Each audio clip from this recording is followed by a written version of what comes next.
The long-awaited moment has finally arrived. Apple has officially unveiled their very own Apple VR headset. But hold on a second. Before you make up your mind about purchasing it, let me walk you through everything we currently know about this futuristic gadget and whether it's truly worth your investment. Oh, and by the way, there might be some competition in the form of Quest 3 from Meta. At a recent event, Apple left us all on the edge of our seats when they dropped the bombshell that they had something incredible to reveal. And that something is none other than the remarkable Apple Vision Pro. Now, let me tell you, describing this headset is no easy task. It's not your typical virtual reality or augmented reality experience. It's a fascinating blend of both worlds.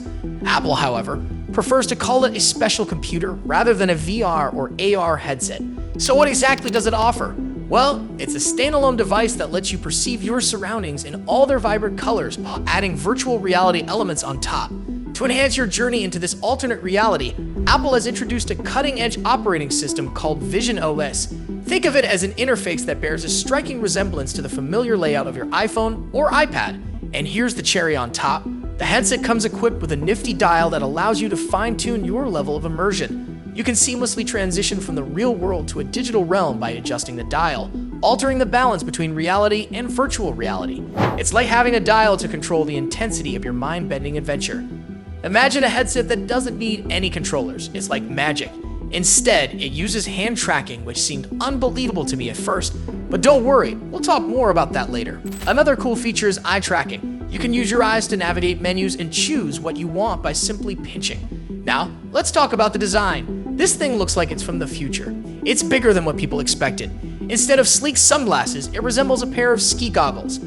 The front part is made of a special glass that curves around and holds all the cameras needed for realistic mixed reality.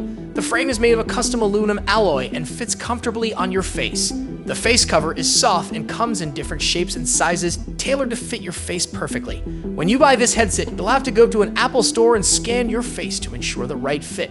The headband is thick but stylish. What I find really cool is that the speakers are built into the head strap, close to your ears, and they offer advanced spatial audio. The band can be easily swapped or replaced with a third-party option thanks to the EasyMac mechanism. Now, here comes the interesting part. This headset doesn't have a built-in battery, which means it's lighter and more comfortable to wear. However, it only has a battery life of 2 hours. Quite short, right? But don't worry, there's a reason for that. This headset is packed with 2 powerful chips. One is Apple's famous M2 chip, which powers the operating system and apps. The other chip, called the R1 chip, is specifically designed for this headset. It handles all the cameras, sensors, and processes required for mixed reality. On the front of the headset, there are 12 cameras and 3 sensors that do all sorts of cool things. They scan your surroundings and provide feedback to the headset, and they can even track your hand movements. The keynote coverage mainly focused on how the headset can be used for work, watching movies, and being productive.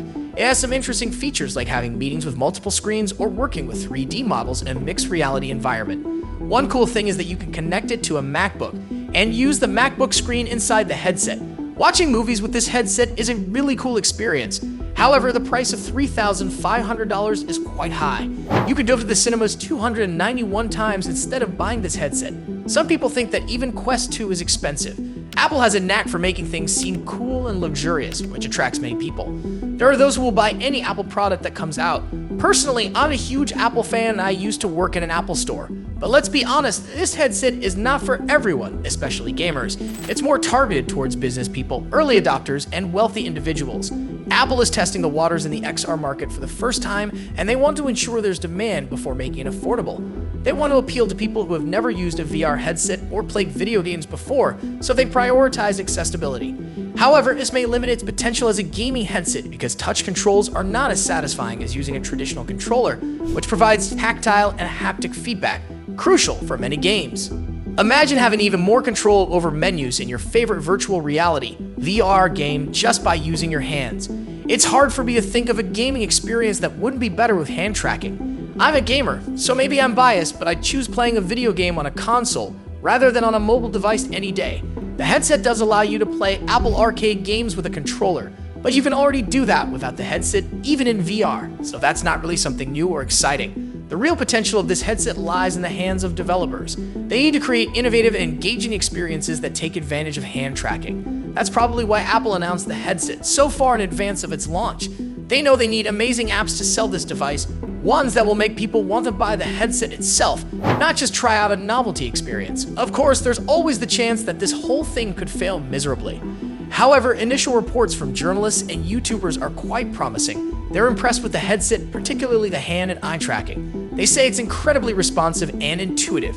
I see this headset as a potential replacement for smartphones in the future, rather than just the next VR gadget. With time, Apple might be able to make it more affordable and accessible to a wider audience. But it's worth noting that Apple doesn't seem to show much interest in gaming, whereas Meta does. Let me know what your thoughts are down in the comments below. If you enjoyed this video, check out our other videos as well, and subscribe for more content like this one.